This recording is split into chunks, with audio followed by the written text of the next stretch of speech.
तो hello friends, मैं पूजा, मेरे यूट्यूब चैनल में आप सभी का स्वागत है। तो फ्रेंड्स, चलिए हम आपको अधिगम के बारे में बता रहे थे। तो अधिगम का हमने बहुत सारा चैप्टर लिया है, जिसमें से हमने आपको बहुत सारे पढ़ा दिए हुए हैं। तो आपका आज हम देखेंगे कि अधिगम का वक्र देखेंगे और अधिगम का स्थानांतरण देखेंगे। इसमें से फिर सिर्फ हम लोग का फिर एक चैप्टर मतलब एक टॉपिक बचेगा जो है अधिगम का नियम। तो उसको हम इसके अगले वीडियो में आपको मतलब पढ़ा देंगे। तो चलिए आज हम देखते हैं। देखिए इसको हम उतना ही पढ़ेंगे जितना हमें ज़रूरत है, जहाँ से क्वेश्चन पुटअप करता आता है। क्योंकि देखिए आपके पास टाइम नहीं है कि आप पूरा भर भर के थ्योरी पढ़िए। तो आपको भर भर के थ्योरी पढ़ने की ज़रूरत नहीं है, जहाँ से क्वेश्चन आता है बस चीज़ों को समझ लीजिए। तो चलिए हम देखते हैं कि अधिगम। इसके पहले चैप्टर मैंने आपको अधिगम बता दिया कि अधिगम क्या होता है। इसके पहले वाले वीडियो में अधिगम क्या होता है कि मतलब कि अधिगम का मतलब होता है सीखना। तो वही अधिगम का यहाँ पे वक्र पूछा है। हम आपको वक्र बताते हैं कि अधिगम का वक्र क्या होता है। अधिगम का वक्र वह होता है, जैसे कि देखिए यहाँ पे होता है कि जब व्यक्ति क्या करता है कि सीखने के वक्र अभ्यास द्वारा सीखने की मात्रा, गति, प्राप्ति की सीमा को ग्राफ में प्रदर्शित करते हैं। मतलब क्या होता है कि जो हमारी सीखने की गति होती है, ऐसे सिंपल से समझ लीजिए कि जो हमारी सीखने की गति होती है, जो उसमें समय लगा है वो, और प्लस सीखने का जो मात्रा है वो, दोनों में जब हम क्या करते हैं, जो देखिए यहाँ पे है अधिगम की मात्रा और अधिगम में लिया गया समय, इसी को क्या कहते हैं, इसी का हम क्या करते हैं ग्राफ बनाते हैं। तो इसी को हम क्या कहते हैं कि अधिगम वक्र कहते हैं। इसी का ग्राफ बोल दीजिए, या इसी का जो हम वक्र बनाते हैं, इसी को मतलब कि जो हमारा अधिगम की जो मात्रा होती है, जो हम सीखते हैं जितनी मात्रा होती है वो, और प्लस अधिगम में हमें वो सीखने में कितना समय लगा है, ठीक है, उन दोनों चीज़ों का हम क्या करेंगे एक ग्राफ बना देंगे। तो वही उसी को हम क्या कहेंगे अधिगम का वक्र कहेंगे। तो चलिए देखते हैं ये जो वक्र होता है वो कितने प्रकार का होता है। तो ये जो अधिगम का वक्र होता है आपका, वो 4 प्रकार का होता है। 4 प्रकार का होता है। तो उसमें हम आइए एक एक करके देख लेते हैं। इसमें कभी आपको जैसे कि अधिगम का वक्र पूछता है, तो कभी पठार पूछ लेता है, या पठार में आपको कुछ नहीं है, हम पठार का भी बीच में आपको बता देंगे। तो चलिए देखते हैं। इसका जो है पहला है, ये सरल रेखी वक्र है। एक मिनट, पहला क्या है, ये क्या है, पहला प्रकार इसका क्या है, सरल रेखी वक्र। इसे सरल रेखी वक्र क्यों कहते हैं। देखिए यहाँ पे क्या होता है कि जब यहाँ पे बच्चा अधिगम करता है या हम कोई चीजें पढ़ते हैं, मान लीजिए कि हम बुक्स को पढ़ रहे हैं, ठीक है, और बुक्स को पढ़ रहे हैं, तो यहाँ पे देखिए समय है, मान लीजिए ये अधिगम की मात्रा है। यहाँ पे हमने एक पेज पढ़ा, यहाँ पे मान लीजिए हम एक पेज को 1 घंटे में पढ़ रहे हैं, ठीक है, और यहाँ 2 पेज को 2 घंटे में पढ़ रहे हैं। मतलब समय, मतलब मात्रा हमारा क्या है, मात्रा भी 2 है और समय भी 2 है, ठीक है, दोनों क्या है बराबर हैं। ठीक, हम कितने समय में पढ़ रहे हैं, हमारा कितना मात्रा है वो क्या है, दोनों बराबर है। तो यहाँ पे क्या होता है, जो हमारा वक्र बनेगा वो सीधा सीधा बनेगा, ठीक है, वक्र क्या बनेगा, सीधा सीधा बनेगा, यहाँ पे कोई रुकावट नहीं है। लेकिन आपको ये भी बता दें कि जो हम लोग हैं, जो मानव है, उसमें कभी भी ये वक्र बन ही नहीं सकता है।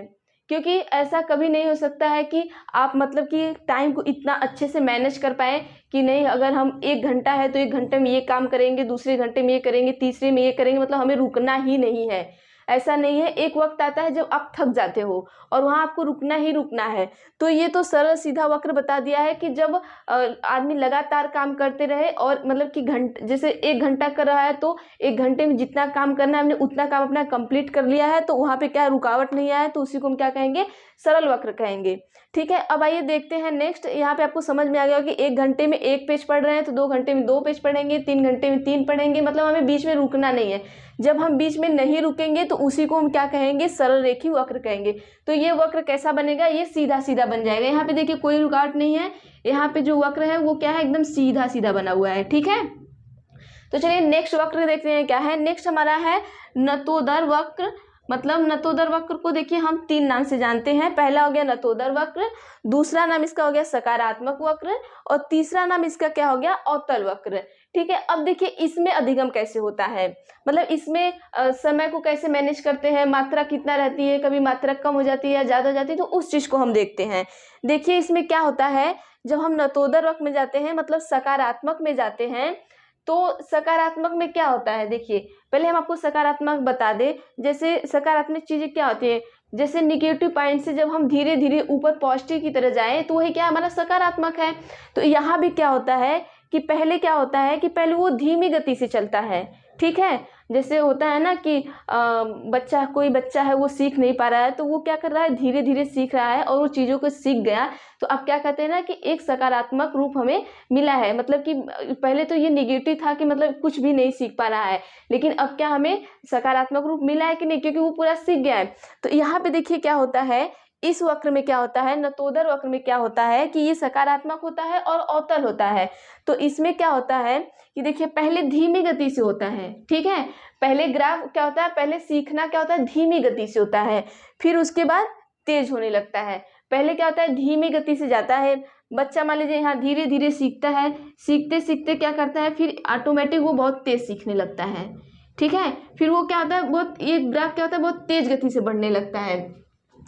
पहले मान लीजिए मात्रा और समय में क्या हुआ कि धीरे धीरे, मतलब कि एक घंटा यहाँ पे है तो ये थोड़ा ही सीख रहा है, फिर 2 घंटे में थोड़ा सीख रहा है, मतलब ये धीरे धीरे जा रहा है, ठीक है। जब ये धीरे धीरे जा रहा है, अचानक से जाके क्या होता है, तेज हो जाता है। तो इसी को हम क्या कहते हैं कि नतोदर वक्र या सकारात्मक या अवतल वक्र, ठीक है। अब तीसरा हमारा क्या होता है, तीसरा वक्र का नाम है उन्नतोदर वक्र या नकारात्मक उत्तल, ठीक है। नकारात्मक वक्र या उत्तल वक्र, इसको भी हम क्या करते हैं, 3 भागों में बांटते हैं।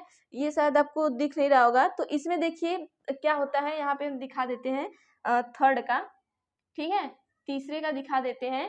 तीसरे का देखिए क्या होता है कि इसमें जो हम ग्राफ बनाएंगे, ठीक है, इसमें जो ग्राफ बनाएंगे, यहाँ टाइम हो गया आपका, ठीक है, मतलब समय हो गया, और यहाँ मात्रा हो गया, ठीक। अब देखिए तीसरे में ये कौन सा वक्र बना रहे हैं, नतोदर वक्र बना रहे हैं, ठीक है। नतोदर मतलब इसमें इसका नाम क्या है, नकारात्मक वक्र, उन्नतोदर का बता रहे हैं। तो इसमें देखिए क्या है कि पहले यहाँ पे क्या होता है, बहुत तीव्र से बढ़ता है, ठीक है।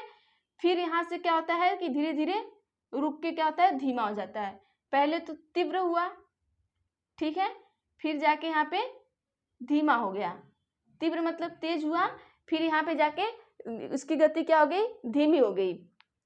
अब देखिए इसमें पठार कहाँ होता है, जब आप पहले देखिए, जब आप क्या कर रहे हैं कि अब पहले क्या हो, तेज गति से पढ़ रहे हैं, ठीक है। अब इसका पठार यहीं पे बन गया, ये देखिएगा इसका पठार यहाँ बन गया, क्योंकि देखिए पहले वो बच्चा यहाँ, पहले आप तेज गति से सीखें, ठीक है। तेज गति से सीखने के बाद फिर आपकी गति यहाँ पे क्या हो गई, स्लो हो गई। स्लो हो गई तो मतलब आप यहाँ पे यहीं पे क्या बन गया, पठार बन गया, ठीक है। पठार का चैप्टर आपको बहुत ज़्यादा पढ़ना नहीं है, बस पठार का बस ये जान लो कि आपको जब मतलब आप कभी तेज गति से सीख रहे हैं और बीच में रुक गए, फिर आप लो गति से सीखना शुरू कर दिए, तो वहीं पे आपका क्या हो जाएगा, पठार बनना शुरू हो जाता है। अब जैसे मान लीजिए कि आप एग्ज़ाम देने गए हैं, ठीक है, जैसे आपका एग्ज़ाम टाइम है, तो आप एग्ज़ाम दे रहे हैं तो आप खूब पढ़ेंगे, खूब मतलब वो सीखेंगे, इतना ज़्यादा पढ़ेंगे कि एक ही दिन में हम पूरा कंप्लीट कर लेंगे, ठीक है। बहुत तेज़ी से आप पढ़ना स्टार्ट करेंगे, और जैसे ही एग्ज़ाम ख़त्म हुआ, नेक्स्ट दिन क्या करेंगे, आप एकदम लो हो जाएंगे। तो क्या हुआ, वहाँ पे पठार बन गया, क्या वहाँ पे बना कि नहीं बना, आप आराम करने लगे तो वहाँ पे क्या बन गया, पठार बनने लगा। तो वही चीज़ क्या है आपके उन्नतोदर में आता है कि पहले तो बहुत तेज़ गति से जाता है, फिर उसके बाद धीरे धीरे स्लो हो जाता है, ठीक है। अब इसी देखिए, अब इसमें हम देखते हैं कि एक वक्र और आपका आता है मिश्रित वक्र, ठीक है। मिश्रित वक्र, एक मिनट रुकिएगा, इसको हटा के आपको मिश्रित वक्र का भी फिगर बना देते हैं, एक सेकेंड। तो चलिए देखते हैं, हम मिश्रित वक्र को बना देते हैं। चौथा आप लिख लीजिएगा, अगर यहाँ पे दिख नहीं रहा होगा तो आप पहला आप लिख लीजिएगा सरल रेखी वक्र, दूसरा लिख लीजिएगा नतोदर वक्र, नतोदर को सकारात्मक और अवतल कहते हैं, तीसरा उन्नतोदर वक्र लिख लीजिएगा जिसे नकारात्मक और उत्तल कहते हैं, और चौथा अब मिश्रित वक्र लिखिएगा। तो मिश्रित वक्र का हम आपको यहाँ बता दे रहे हैं, इसको हम हटा दे रहे हैं यहाँ से, देखिए इसको बता दे रहे हैं। हाँ, ये आप ये भी लिख लीजिएगा पहले कि इसकी जो अधिगम वक्र है, इसकी खोज जो है ब्रियान तथा हॉर्टर ने किया था, ठीक है। कौन किया था, ब्रियान तथा हॉर्टर ने किया था। अब देखिए यहाँ पर अब चौथा वक्र हम आपको बता देते हैं, चौथा क्या है, चौथा आपका मिश्रित वक्र है, ठीक है। जो मिश्रित वक्र है आपका जैसे कि ये आपका उन्नतोदर हो गया और उत्तोदर हो गया, ये दोनों वक्र का मिक्सअप है, ठीक है, आप यही समझ लीजिए। इसमें क्या होता है, जैसे जिगजैग मोशन में चलने लगता है, ठीक है। जो सीखना होता है वो आपका जिगजैग मोशन में करने लगता है यहाँ पे, ठीक है। कभी यहाँ तेज हो गया, फिर स्लो हो गया, धीमा हो गया, स्लो हो गया, मतलब वही तेज हो गया, फिर ज़्यादा अधिक हो गया, फिर ऐसे ऐसे चलने लगता है। तो ये क्या आपका ये मात्रा हो गया। कभी कभी आपकी पढ़ने की मात्रा ज़्यादा हो गई, तो कभी टाइम की मात्रा कम हो गई। तो ये क्या होता है, इसमें देखिए ये दोनों मिक्स होता है, जो उन्नतोदर होता है और उन्नतोदर होता है, ये दोनों आपका मिक्स करके आपका मिश्रित वक्र बना देता है। क्या बना देता है, मिश्रित वक्र, ठीक है। क्या बनाता है आपका मिश्रित वक्र। आप लिखते जाइएगा क्योंकि ये चीज़ें थोड़ा ज़्यादा है, तो फिर क्या पता स्क्रीनशॉट लेने में आपको समझ में ना आए, तो मैं जैसे बोल रही हूँ आप लिखते जाइए। मिश्रित वक्र में क्या होता है कि यहाँ पे ये चीज़ें क्या होता है, जिगजैग मोशन में चलने लगता है, ठीक है। कभी गति धीमी हो जाती है तो कभी तेज हो जाती है। देखिए यहाँ पे तेज है, फिर धीमी हो गई, फिर तेज हुई, फिर धीमी हो गई, फिर तेज हुई, फिर धीमी हो गई। तो गति यहाँ पे मतलब ऐसे ऐसे चलती है, ठीक है। जैसे वो सड़क होता है ना, कि कभी ऐसे ऊंचे पे चले गए, फिर ऐसे नीचे चले आए, फिर थोड़ा ऊंचा है वहां चले गए, फिर ऐसे नीचे चले आए, तो मतलब ये ऐसे ऐसे करके चलता है, ठीक है। तो चलिए देखते हैं, आपके ये 4 वक्र हो गए। अब इसमें आपका ये इसके बाद का जो टॉपिक है बता देते हैं। और इसमें एक देखिए गेट्स है, आप लोग इसको लिख लीजिएगा। तो चलिए देखते हैं, यहाँ पे हम इसको हटा देते हैं। नहीं तो एक बार आप फिर से देख लीजिएगा, फटाफट से देख लीजिए इसको। देखिए सरल रेखी वक्र, सरल रेखी वक्र में क्या होता है कि बच्चा क्या होता है कि वो जितना टाइम लेता है उतनी मात्रा सीखता है। 1 घंटे का टाइम लिया तो एक पेज पढ़ डाला, 2 घंटे के टाइम में 2 पेज पढ़ डाला, मतलब उसने जितना सोचा है कि हम 1 घंटे में इतना काम कर लेंगे, उसने उतना पूरा किया है, ठीक है। उसने वहां पे रुका नहीं है, तो बिना रुकावट का आ गया, तो क्या हो, सरल रेखी वक्र आ गया। दूसरा नतोदर वक्र आ गया, मतलब सकारात्मक वक्र। सकारात्मक वक्र का मतलब है कि पहले वो धीरे गति से सीखा है, फिर वो जाके तेजी से ऑटोमेटिक सीखने लगा, तो वहां पे सकारात्मक हो गया, ठीक है। नतोदर का आप अगर सकारात्मक याद कर लेंगे तो आपको ये वक्र याद हो जाएगा, ठीक है। कभी कभी आपको वक्र दे देगा और वक्र देने के बाद पूछ देता है कि मतलब कि ये कौन सा है, नतोदर है, उन्नतोदर है, सरल रेखी है, मिश्रित है, तो ये चीजें आपको कभी पूछ सकता है।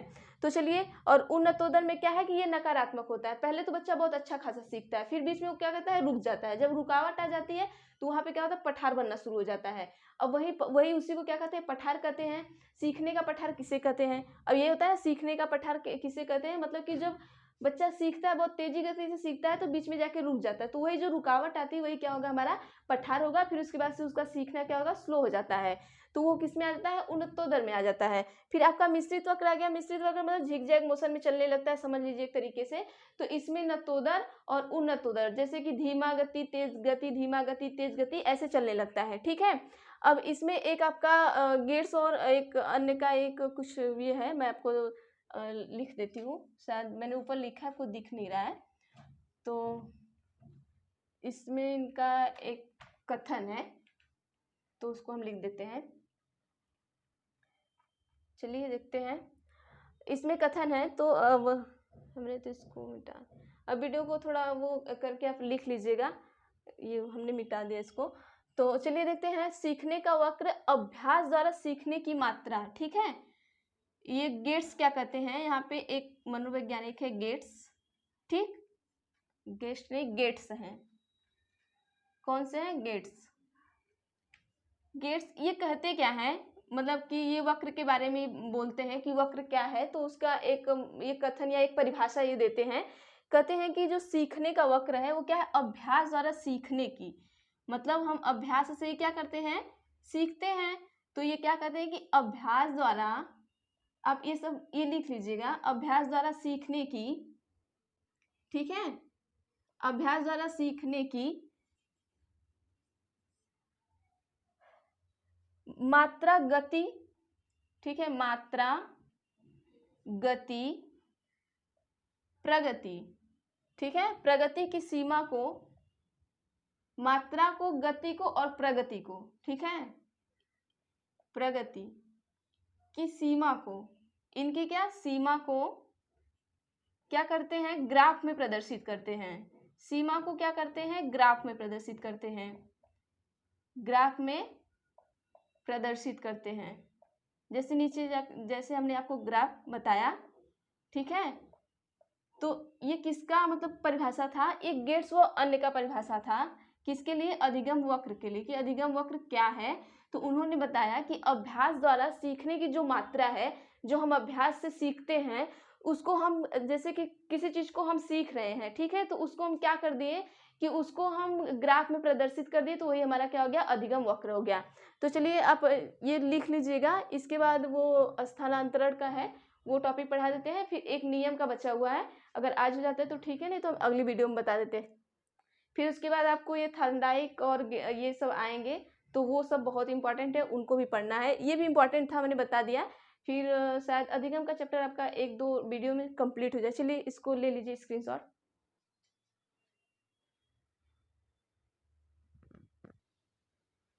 चलिए फिर हम अधिगम का स्थानांतरण देख लेते हैं। अधिगम का स्थानांतरण मतलब ये भी चैप्टर में है, तो ये बहुत ज़्यादा है नहीं, तो इसमें से भी आपको क्वेश्चन पूछ ही सकता है, जैसे सकारात्मक अधिगम क्या है, नकारात्मक क्या है, सकारात्मक अधिगम का दूसरा नाम क्या है, नकारात्मक अधिगम का दूसरा नाम क्या है, तो ये चीज़ें आपको पूछ सकता है। तो पहले हम देखते हैं अधिगम का स्थानांतरण होता क्या है, ठीक है। अधिगम का स्थानांतरण, अधिगम का स्थानांतरण का मतलब क्या होता है, आप जैसे कि स्थानांतरण तो आप जानते होंगे, जैसे कहते हैं ना इनका स्थानांतरण हो गया, मतलब एक जगह से दूसरी जगह पहुंच गए, यही चीज होता है। स्थानांतरण का मतलब कि अगर हम यहाँ हैं तो यहाँ से कहीं और चले गए, तो वही क्या हो गया, हमारा स्थानांतरण हो गया। तो अधिगम का स्थानांतरण क्या होता है कि जब हम जिस चीज को सीखते हैं उसको कहीं और प्रयोग करें, ठीक है। जब कोई चीज हमने सीख लिया है तो उसको हम उसका प्रयोग कहीं और करें, तो ये हमारा क्या है, स्थानांतरण है। मतलब हमने चीजों को सीखा, हमने यहाँ से सीख के उसको कहीं और जगह प्रयोग कर लिए, ठीक है। जैसे हमने किसी नई चीज को सीखा, तो मतलब नहीं, मान लीजिए जैसे हम किसी चीज को सीख लिए, ठीक है, वो पुरानी हो गई है, अब हम किसी नई चीज को सीखना है, तो उस नई चीज में वो पुरानी चीज का सीखा हुआ अगर हमें काम आ गया, तो वही हमारा क्या हो गया, स्थानांतरण हो गया। अब यहाँ पे जैसे हम देख लेते हैं कि एक परिस्थिति से अन्य परिस्थिति में पहुंचाना, ठीक है। अब यहाँ सीधा सीधा समझिएगा आप, क्या है कि जैसे अब हम अपने पीआरटी लेवल से समझते हैं, मतलब कि प्राइमरी लेवल से समझते हैं कि यहाँ पे क्या है। जैसे मान लीजिए आपने क ख ग घ अंग ये सारी चीजें सीखी हैं, ठीक है। यहाँ पे हमने क ख ग घ सीख लिया, देखते हैं यहाँ पे हमने क ख ग और अंग सीख लिया, ठीक है। अब हमने तो इसको पहले से सीखा है, क ख ग घ अंग को हमने क्या किया है, पहले से सीखा है। अब बाद में क्या करेंगे, जब हम प्राइमरी में जाते हैं तो इसको सिखा के हमें क्या करते हैं, इमला लिखवाते हैं कि नहीं। जैसे प्राइमरी में अगर पढ़ने जाइए तो वो कहते हैं कि इमला लिखिए, तो क्या करते हैं कि बुक में से देख के सारी चीज़ें क्या करते हैं, उतारते हैं, लिखते हैं। तो अब यहाँ क्या होता है कि या तो फिर आपको कहेंगे कि क से मिला के ग लिखिए, ग से मिला के ख लिखिए, ये सब होता है ना, जैसे क प्लस ग या ख प्लस ग ख ग। तो क्या करते हैं कि हम क का प्रयोग, अब जैसे वहाँ कह दिए ना कि ख ग, अब यहाँ हमने क्या लिखा, खग लिख दिया। तो हमने क्या किया, अगर हमने यहाँ खग लिखा है तो हमने ख को कहाँ से सीखा है, यहाँ से सीखा है। ग को भी हमने कहाँ से सीखा है, यहाँ से सीखा है। यहाँ से सीख के हमने यहाँ दूसरे अब स्थिति में प्रयोग करके हमने इनको खग बना दिया, ठीक है। तो एक जगह से हमने सीखा और एक जगह से सीख के क्या किया, इसे दूसरी जगह पहुंचा के यहाँ पे हमने इसको दूसरे तरीके से यूज कर लिया इसका। बस वही चीजें हैं कि एक जगह से सीख के दूसरी जगह हमने उसको पहुंचा दिया, तो मतलब एक परिस्थिति से दूसरी परिस्थिति में पहुंचाना, ये क्या है, हमारा स्थानांतरण है। अब देखिए स्थानांतरण के कई प्रकार भी होते हैं, किस तरीके से पहुंचते हैं क्या है, तो वो हम देख लेते हैं।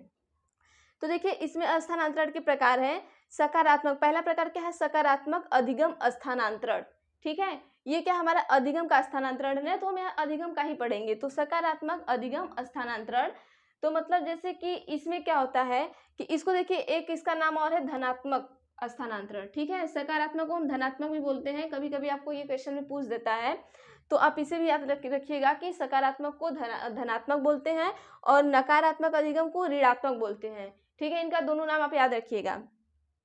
अब सकारात्मक अधिगम में क्या होता है कि आप जैसे वही चीज़ हमने बता दिया कि अब जैसे एग्जांपल ले लेते हैं सकारात्मक का, कि हमने जैसे क्लास 10 में हमने क्या किया था कि मान लीजिए क्लास 6, 7, 8 में हमने क्या किया, टेबल पढ़ा, ठीक है। हमने टेबल को याद किया, टेबल याद करने के बाद वही हम क्लास 9 या 10th में गए तो उस टेबल का प्रयोग हम क्या किए, गुणा भाग करने में कर लिए। तो क्या हुआ कि वो सकारात्मक हुआ कि नहीं हुआ। जैसे कि अब यहाँ पे क्या है कि बच्चा पहले मतलब कि पहले टेबल को सीखा था दूसरी क्लास में और उसने उस चीज़ का प्रयोग कर लिया बाद में, तो क्या हो गया, सकारात्मक हो गया। चलिए आप इसका एक बार स्क्रीनशॉट ले लीजिए पहले चारों का, फिर उसके बाद हम फिर आपको इसको समझाते हैं पूरा। पहले स्क्रीनशॉट ले लीजिए क्योंकि बाद में हम मिटाते तो दिखता नहीं है।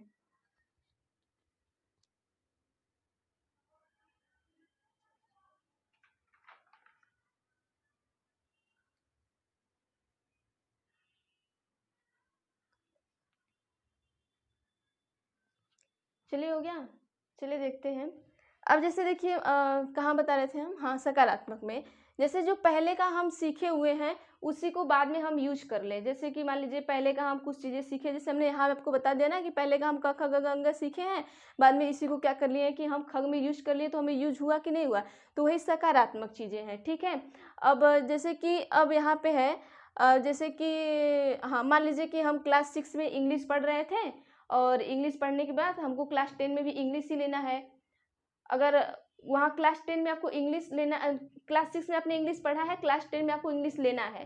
ठीक है। तो आपका क्लास 6 का इंग्लिश आपको क्लास 10 में काम आता है कि नहीं आता है, तो वही तो क्या होगा, आपका सकारात्मक होगा ना। जैसे हम कहते हैं ना कि हाँ हमने संस्कृत पढ़ा है तो हम सीटेट में ऑप्शन 2 में मतलब कि जो आपका भाषा 2 है उसमें हम संस्कृत लेंगे, तो वो क्या आपका सकारात्मक है क्योंकि आपने पहले संस्कृत को पढ़ चुका है। अब वो संस्कृत जो वहाँ पे कहते हैं ना कि हाँ जो संस्कृत वो वहाँ पे आती है वही यहाँ पे भी आएगी, तो क्या हो गया, आपका सकारात्मक हो गया कि नहीं। आपने सीखा तो वहाँ है लेकिन यूज कहाँ कर रहे हैं आप, सीटेट में आके कर रहे हैं। आपने सीखा हाई स्कूल से है, इंटर से, लेकिन यूज कहाँ कर रहे हैं आप, सीटेट में करते हो, सकारात्मक यूज आपका है।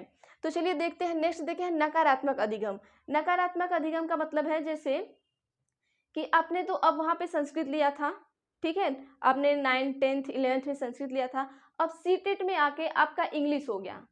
ठीक है। तो आपको वहाँ संस्कृत कोई काम नहीं करेगी। सीटेट में अपने आपने आके इंग्लिश ले लिया तो वहाँ पे आपको संस्कृत काम करेगी, बिल्कुल नहीं काम करेगी। वहाँ आप क्या हो गए, नकारात्मक में हो गए। ठीक है। क्या हो गए, ऋणात्मक अधिगम में हो गए।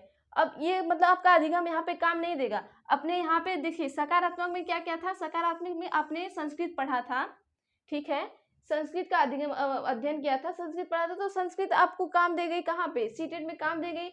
अब नकारात्मक में क्या होगा कि आपने संस्कृत तो पढ़ा है लेकिन आपने सीटेट में क्या ले लिया है, सीटेट में आपने इंग्लिश ले लिया है, तो आपको वहाँ पे संस्कृत कोई काम नहीं करेगी क्योंकि ये आगे का पढ़ा हुआ आपको बाद में नहीं काम कर रहा है, तो क्या है, नकारात्मक है। और आगे का पढ़ा हुआ आपको आगे भी काम कर रहा है, तो क्या है आपके लिए धनात्मक या तो फिर सकारात्मक है। चलिए देखते हैं नेक्स्ट, देखते हैं शून्य स्थानांतरण। ठीक है। शून्य स्थानांतरण में क्या होता है कि कुछ भी जो जहाँ का तहाँ ही रहे, कुछ भी इधर का उधर ना हो। ठीक है। जहाँ का तहाँ रहे, कुछ भी ना हो। तो इसमें जैसे है कि आपको इसका उदाहरण देख लीजिएगा। शून्य स्थानांतरण का मतलब कि कुछ भी स्थानांतरित ना हो आपका, कोई भी चीज़ें, मतलब कि यहाँ पे हमने सीखा, इंग्लिश सीखा तो हमने स्थानांतरित हो गया। और फिर नकारात्मक अधिगम है मतलब कि ये नहीं हुआ। फिर देखिए शून्य का ये देख लीजिए, और फिर हो गया आपका द्विपार्श्विक। चलिए शून्य का मतलब समझ लीजिए कि आपका कोई भी चीज़ आपको आगे मतलब काम ना आए। कोई भी चीज़ आप अगर सीख लिए हैं तो आपको कोई भी चीज़ क्या हो आगे काम ही ना आए, तो क्या हो गया, शून्य हो गया। ठीक है। अब देखते हैं यहाँ द्विपार्श्विक स्थानांतरण देखे हैं। द्विपार्श्विक में क्या होता है, द्विपार्श्विक में होता है ना कि जैसे कि अगर जैसे मान लीजिए आप एक हाथ से लिख रहे हैं तो आपको इस हाथ में चोट लग गई, तो आप क्या किए, दूसरे हाथ से लिखने लगे। ठीक है। तो वही क्या है कि आपको दोनों हाथों में लिखने का वो कला है, तो आप दूसरे हाथ से भी लिख रहे हैं, तो वही क्या आपका है, द्विपार्श्विक, द्विपार्श्विक स्थानांतरण है। तो इसको स्क्रीनशॉट तो आपने ले लिया है। देखिए फिर इसका एक दो और है स्थानांतरण, हम आपको बता देते हैं। तो चलिए एक दो और है, उसको हम आप लिख देते हैं। चलिए आपका एक और बचा है, ये बस पार्श्विक बचा है, पार्श्विक बचा है। तो इसमें देखिएगा कि द्विपार्श्विक में तो हमने आपको बता दिया कि मतलब कि आपके एक हाथ में मतलब कि कला है तो आपके दोनों हाथ में आप दोनों हाथ से लिख सकते हैं, तो क्या है, द्विपार्श्विक मतलब दोनों तरफ से काम करना। ठीक है। इधर से भी काम करना, इधर से भी काम करना, मतलब कि जहाँ से जाओ वहाँ से काम ये कर लेते हैं अपना, मतलब इधर से भी काम निकाल लेते हैं, इधर से भी काम निकाल लेते हैं। ठीक है। और शून्य का भी हमने अभी आपको एक बार ऐसे बता देंगे। और पार्श्विक का मतलब क्या है कि जैसे कि कोई भी चीज़ें हैं तो उसका क्या हो कि एक प्रकार का अधिगम का फिर दूसरे प्रकार के अधिगम में उसी में इस्तेमाल कर ले, दोनों अधिगम का एक साथ में इस्तेमाल करें तो वही पार्श्विक हो जाएगी। जैसे मान लीजिए अगर हम कह दिए कि राम है या श्याम है, श्याम के पास 7 कॉपी है और राम के पास 3 कॉपी है, तो कुल मिला-जुला के कितनी कॉपियाँ हैं 10 है, ठीक है? हमें बस 10 कॉपी का ये ज़िक्र करना है, तो हम इसमें क्या कहेंगे, या तो फिर हम कह दें कि राम के पास 3 कॉपी है, श्याम के पास 7 कॉपी है, या कह दें श्याम के पास 7 कॉपी है, राम के पास 3 कॉपी है। तो ये क्या हो गया, पार्श्विक हो गया, मतलब मिला-जुला के बस हमको 10 लाना है, तो मतलब चाहे हम राम को 7 दे दें, चाहे श्याम को 7 दे दें, तो इसका कोई वो नहीं है। तो चलिए 5 पढ़ लीजिएगा। वैसे भी आपको ये 4 ही बहुत ज़्यादा इंपॉर्टेंट है, पूछता है, पार्श्विक उतना ज़्यादा नहीं पूछता, लेकिन पढ़ लीजिएगा, सीटेट वालों का कोई भरोसा नहीं, क्या कर सकते हैं।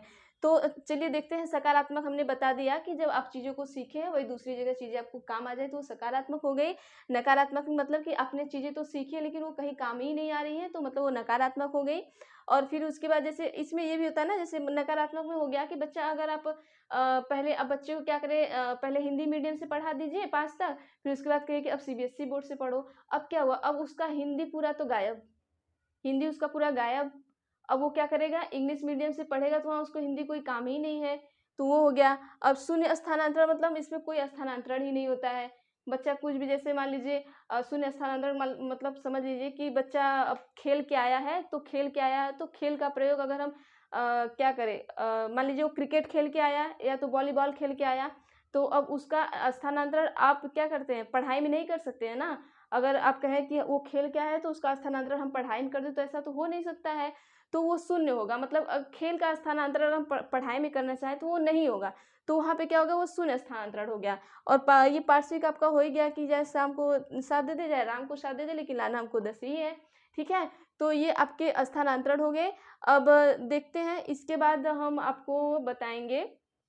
तो चलिए इसको इतना ही रहने दीजिए वीडियो, और फिर हम ये जो आपका नियम है वो थोड़ा वीडियो बड़ी हो जाएगी, उसको हम अच्छे से बताएंगे नेक्स्ट वीडियो में। तो चलिए आप स्क्रीनशॉट ले लीजिएगा और शेयर सब्सक्राइब लाइक सब कुछ अब जो है आप कर दिया करिए। तो चलिए थैंक यू, स्क्रीनशॉट ले लीजिए और फिर नेक्स्ट वीडियो में उसको लाएंगे हम। और हाँ, ये है कि मतलब जो इम्पोर्टेंट चीज़ें हैं मैं बस उसी को बताऊंगी, मैं बहुत ज़्यादा डीपली जाके आपको इतना नहीं समझाऊंगी कि मतलब कि हम यहाँ गए तो ये सकारात्मक सीखे, वहाँ गए तो ये किए, मतलब बहुत लंबी चौड़ी कहानियाँ नहीं करना है आपको, ठीक है।